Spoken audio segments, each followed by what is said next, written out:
हाँ तो एक चर वाला रखिए समीकरण। चलो अब दो चर वाला पढ़ना है। कितना चर वाला? दो चर वाला रैखिक समीकरण। सबको निकाल लो अपना। दो चर वाला रैखिक समीकरण। अगला टॉपिक हम लोग का दो चर वाला रैखिक समीकरण। यही नहीं हम लोग का दो चर वाला रैखिक समीकरण। देखो नाम से ही मालूम चल रहा है चर कितना होना चाहिए? दो। चर कितना होना चाहिए? दो। तो इसमें चरों की संख्या कितना होना चाहिए? दो।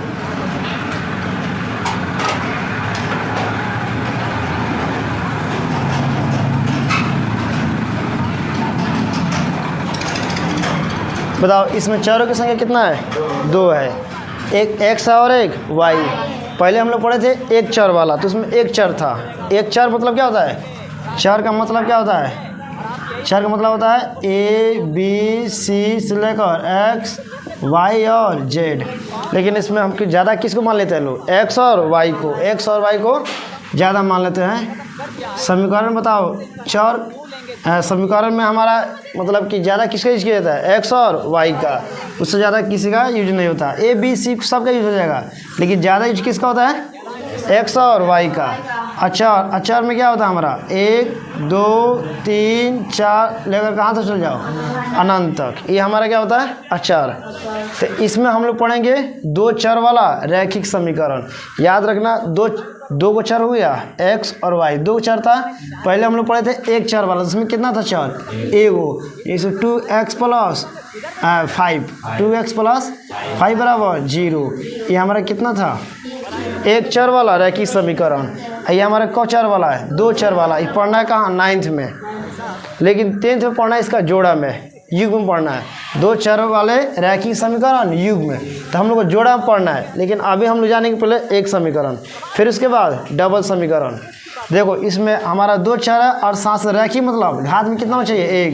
देखो इसका भी घात एक और इसका घात भी एक।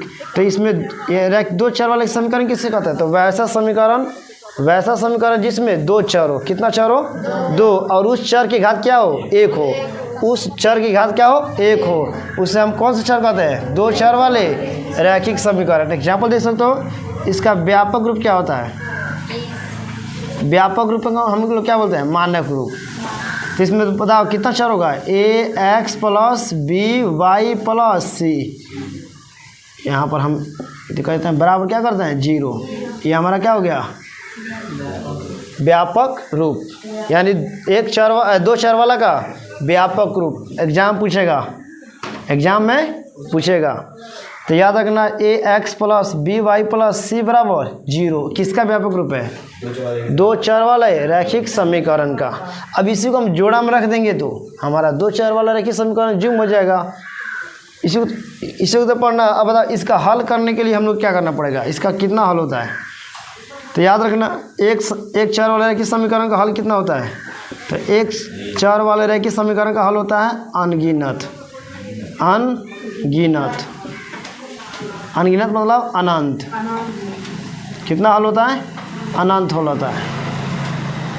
याद रहेगा नू। इसमें तुम हल करोगे तो कितना वैल्यू निकलेगा? एक्स वाई का मान कितना निकलेगा? जैसे हम देखो यहाँ पर ध्यान से, यहाँ पर हम लिखते हैं 2x प्लस 3y प्लस 5 बराबर 0। अब इसको हल करना है। इसको क्या करना है? हल। अब हल करना है तो क्या करेंगे हम? पारा सबको भेजेंगे उधर। चलो भेज के देखते हैं। 2x प्लस 3y इधर 5 को भेजेंगे तो क्या हो जाएगा? -5 हो जाएगा। फिर हम क्या करेंगे? इस 3y को उधर भेजेंगे तो हमारा कितना हो जाएगा? -5 आएगा तो -3y। अब 2 को भेजते हैं, इसलिए x बराबर -5 -3y। अब बाटा में क्या हो जाएगा? 2। अब यहाँ पर y का मान रखे तो किसका मान निकलेगा? x का। यही तो हो गया। अब इसको हल कर में x y का मान निकला कुछ हो। अपने मन से क्या रखना है? y का मान रखना है। तो किसका वैल्यू निकलेगा? जितना y का मान रखना है उतना रखो, तुम्हारा x का मान निकलता चलेगा। तो अपने तो बताओ हमको क्या करना है, एक्स वाई का मान रखना है तो किसका मान निकलेगा, एक्स का। वाई का मान रखते चलो एक्स का मान, तो तुम जितना चाहो उतना किसका मान रखो, वाई का। किसका वैल्यू निकलेगा, एक्स का। तो हमारे मन मर्जी है, जितना मन करेगा उतना रखेंगे तो किसका वैल्यू निकलेगा, वाई का एक्स का निकलेगा। वाई पर रखेंगे तो किसका वैल्यू निकलेगा, एक्स का। तो बताओ इसमें कोई लिमिट है कि एक्स का मान कितना हुआ, वाई का मान कितना हुआ। तो इसीलिए हम इस क्या बोलते हैं, दो चर वाले रैखिक समीकरण का हल कितना होता है, तो अनगिनत अनंत हल होता है, एगो हल होता ही नहीं है। और जब तुम इसको सीख लोगे एक चर वाला, तो दो चर वाला में कोई दिक्कत नहीं है, भाई थी युग्म वाला में कोई दिक्कत नहीं है। क्योंकि जब ये आ जाएगा कंफर्म तो इसका इसी में क्या होता है, दूसरा रहेगा, तो इसी का मान किस में रखते हैं हम लोग, दूसरा में। तो वहाँ पर एक्स वाई का मान निकालने में क्या हो जाता है, आसान हो जाता है। तो इसमें क्या करना है हमको, ये हो गया हमारा एक चर दो चर वाला रैखिक समीकरण। इसमें कितना हल होते हैं, अनंत। कितना हल होते हैं, अनंत। और भी देख लो, जैसे यहाँ पर देखो 3x कितना ले लेते हैं, 3x माइनस 2y बराबर 5 ले लेते हैं। कितना लेते हैं, 5। अब इसको क्या करना है, हल करना है। तो इसका हल कैसा होगा, तो इसको क्या करना पड़ेगा हमको, 3x 2 जाकर उधर क्या हो जाएगा हमारा, बराबर टपने के बाद चिन्ह बदल जाता है, तो 5 है, इधर आएगा तो 2y। अब इसको क्या करेंगे हम, 3 को भेजेंगे उधर, तो x बराबर 5 प्लस 2y। अब बॉटम क्या हो जाएगा, 3। अब बताओ ये क्या हो गया हमारा। अब यहाँ पर क्या करेंगे, x का मान रखेंगे तो किसका मान निकलेगा, y का मान निकलेगा। किसका मान निकलेगा, तो जितना रख सकते उतना रखो, इसका मान किसका मान निकलते रहेगा, x का मान निकलते रहेगा। तो ये हमारा हो गया दो चर वाला रैखिक समीकरण जो 9th पढ़ना था, इसी का ग्राफ बनता है। हम लोग इसका में मान रखेंगे, x का मान निकलेगा, तो यहाँ पर x y का वैल्यू निकलता है और कहाँ रखा जाएगा, ग्राफ में। तो बताओ इसमें हमारा कौन समीकरण है, एक। कौन समीकरण है, एक। तो इसमें जो ग्राफ खिंचाएगा कितना रेखा खिंचाएगा, एक रेखा। तो इसमें जो भी हमारा ग्राफ बनेगा वो एक सरल रेखा में बनेगा। इसका जो ग्राफ बनता है जोड़ा वाला नहीं है, एक सिंगल है। दो चर वाले रैखिक समीकरण का जो ग्राफ बनता है, याद रखना कैसा बनता है, सरल रेखा में बनता है। सरल रेखा का मतलब होता है सीधी रेखा। कैसी रेखा, सीधी रेखा। समझ में आएगा नहीं आ रहा है।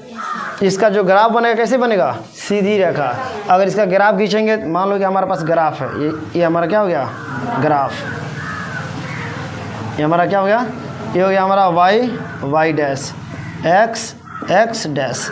तो इसमें जो भी हमारा ग्राफ खींचा आएगा, तो मान लो कि इसी तरह खींचा जाएगा, एक सीधी रेखा में खींचा जाएगा। इसी का जो जोड़ा रहेगा डबल में, तो एक और रेखा इसी तरह खींचाएगा।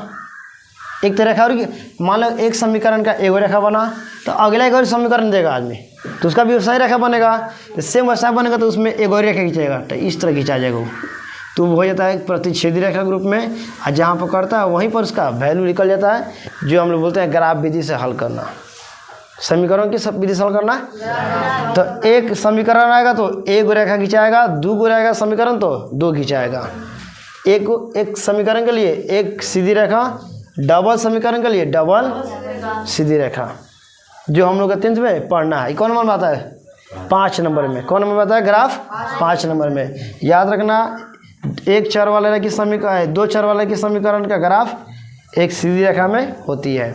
वहीं जब हमारा युग्म में रहेगा, चैप्टर का नाम यही नहीं है, दो चर वाले रैखिक समीकरण युग्म। युग्म मतलब जोड़ा। अब इसी का एक और जोड़ा में रहेगा, एक समीकरण ही हो गया, एक समीकरण और हो जाएगा, तो वही जगह हमारा जोड़ा, जो हमको 10th में पढ़ना है। और उस जोड़ा का हम लोग कौन विधि से पढ़ेंगे, दो विधि से हल करेंगे। कौन विधि से, दो विधि से। चलो पहले इसको उतार लो, तब उसके बाद हम बताते हैं। इस चैप्टर में जो विधि पढ़ना है उसमें दो विधि है। एक का नाम है हमारा ग्राफीय विधि, दूसरा का नाम है बीजगणितीय विधि। बीजगणितीय में 3 तरह का विधि पढ़ना है। एक पहला का नाम है प्रतिस्थापन विधि, दूसरा का नाम है विलोपन विधि, और तीसरा का नाम ब्रजगुणन विधि। 3 तरह का विधि हम लोग को क्या करना है, पढ़ना है। तो पहले इसको उतार लो, तब उसके बाद हम लोग युग्म वाला क्या करते हैं, पढ़ते हैं। ये हमारा युग्म वाला भी नहीं है, इसको हटा देते हैं। इसके बाद हम क्या पढ़ेंगे, युग्म वाला पढ़ा जाएगा। याद रखना कौन चर वाला है, दो चर वाला रैखिक समीकरण। कौन समीकरण है, दो चर वाला रैखिक समीकरण। इसमें ग्राफ कितना खिंचाएगा, एक रेखा खिंचाएगा, जो सीधी रेखा में खिंचाती है। इसमें कितने हल होते हैं, अनंत। कितने हल होते हैं? अनंत। चलो अब हम लोग देखते हैं कौन, दो चर वाले रैखिक समीकरण। जो पिछला हम लोग जो पढ़े हैं उसको क्या पढ़े थे? दो चर वाले रैखिक समीकरण। युग्म नहीं पढ़े। युग्म मतलब जोड़ा। युग्म क्या होता है? जोड़ा। इसमें जो हम लोग समीकरण पढ़ेंगे वो हमारा दो चर वाला रहेगा लेकिन जोड़ा में रहेगा। क्या रहेगा? अब डबल पढ़ेंगे लोग। पहले सिंगल पढ़ते थे, अब क्या पढ़ेंगे लोग? डबल। अब इसमें हम लोग क्या पढ़ेंगे? डबल। इसको इंग्लिश में क्या बोलते हैं? Period of liner equation into variables. यानी इसका हिंदी क्या होगा? दो चर वाले रैखिक समीकरण युग्म। युग्म मतलब जोड़ा। जैसे देखो पिछले हम लोग पढ़े थे इसको, तो क्या पढ़े थे? 2x + 3y + 5 बराबर 0। इसमें एक समीकरण था, लेकिन अब एक समीकरण नहीं पढ़ना है, डबल पढ़ना है। अब इसमें एक समीकरण और हमको रखना पड़ेगा। 3y + 3x कर देते हैं। 3x + 4y + 2 बराबर 0। अब इसको डबल पढ़ना है, तब अब इसका नाम क्या पड़ेगा? ये हो जाएगा हमारा समीकरण 1। इसका नाम हो जाएगा 2। यानी इसमें एक समीकरण से काम नहीं चलेगा। कितना का समीकरण लगेगा? 2। इसमें दो समीकरण का यूज होगा। तो इसको क्या करेगा? देखो इसमें एक्स वाई है ना, इसमें भी सेम दोनों एक ही है। ये भी हमारा दो चर वाला की समीकरण है, ये भी दो चर वाला, लेकिन जोड़ा में है, इसीलिए इसको हम क्या बोलते हैं? रैखिक समीकरण युग्म। तो इसका परिभाषा क्या होगा कि दो चर वाले दो रैखिक समीकरण युग्मों को लेकर एक साथ रखा जाए तो उसका हम लोग क्या बोलते हैं? दो चर वाले रैखिक समीकरण। दो चर वाले रैखिक समीकरण युग्म। अब इसका व्यापक रूप क्या होगा? इसका व्यापक रूप क्या होगा? अब व्यापक रूप मतलब इसका तो दो व्यापक रूप होगा, एगो तो होगा नहीं। इसमें क्या हो जाएगा व्यापक रूप? ax + by + c बराबर 0 ही हो जाएगा। पिछला यहीं से लिखे थे हम। फिर अगर ईद हो गया एक समीकरण के लिए, तो दूसरा समीकरण के लिए चाहिए कि नहीं चाहिए व्यापक रूप? तो दूसरा के लिए क्या हो जाएगा? ax + by + c बराबर 0। क्या दोनों यही रहेगा? लग रहा है दोनों एक ही चीज़ है। तो अलग क्या हो गया दोनों में? दोनों में कोई अलग हुआ? कुछ कोई डिफरेंट हुआ? तो हम क्या करेंगे? ये हमारा पहला समीकरण है करेंगे। ये हमारा क्या है? दूसरा समीकरण है। तो पहला समीकरण के लिए हम इसमें क्या करेंगे? जितना भी अच्छा राशि है उसको 1 बोल देंगे। क्या बोल देंगे? 1। और दूसरा समीकरण में जितना भी हमारा अच्छा राशि है उसके क्या बोलेंगे? 2 बोलेंगे। एक्स वाई पर नहीं बोला जाएगा, सिर्फ किसको बोलना है? तो इसमें क्या होगा हमारा? a1 ये हो जाएगा, b1 ये हो जाएगा हमारा, c1। यानी पहला समीकरण के लिए सबको क्या कर देंगे हम? 1। सबको क्या कर देंगे? 1। ये हमारा दूसरा समीकरण है, तो इसके लिए क्या करेंगे हम लोग? 2। तो हमारा a2 b2 c2। ये क्यों किया है? ताकि दोनों में अंतर दिखाई दे। ये हमारा पहला समीकरण का व्यापक रूप है, ये हमारा दूसरा समीकरण का व्यापक रूप है कि नहीं है? तो ये को जोड़ा में है कि सिंगल है? जोड़ा में है। जोड़ा में है कि नहीं? तो इसीलिए हमारा हो गया a1x + b1 y + c1 बराबर 0। ये पहला समीकरण का हो गया कि नहीं हो गया? दूसरा a2x + b2y + c2 बराबर, ये हमारा हो गया दूसरा समीकरण। क्या हो गया? दूसरा समीकरण। दोनों में अब अंतर हुआ कि नहीं हुआ? अगर दोनों को इसके लिए a1 इसके लिए मतलब इसमें एक और इसमें 2 नहीं लगाते तो थोड़ा सा अंतर नहीं आता। अब चाहो तो इसको देखो लिख सकते हो। अब देखो दोनों में अंतर है कि नहीं है? दोनों समीकरण अलग अलग है, तो इसमें हम लिख सकते हैं। बताओ हमारा पहला x के जगह जो साथ में होगा उसको क्या बोलेंगे हम लोग? a1।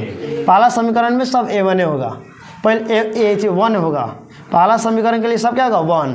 दूसरा समीकरण के लिए सबका सब क्या होगा? 2। दूसरा समीकरण के लिए 2, पहला समीकरण के लिए a।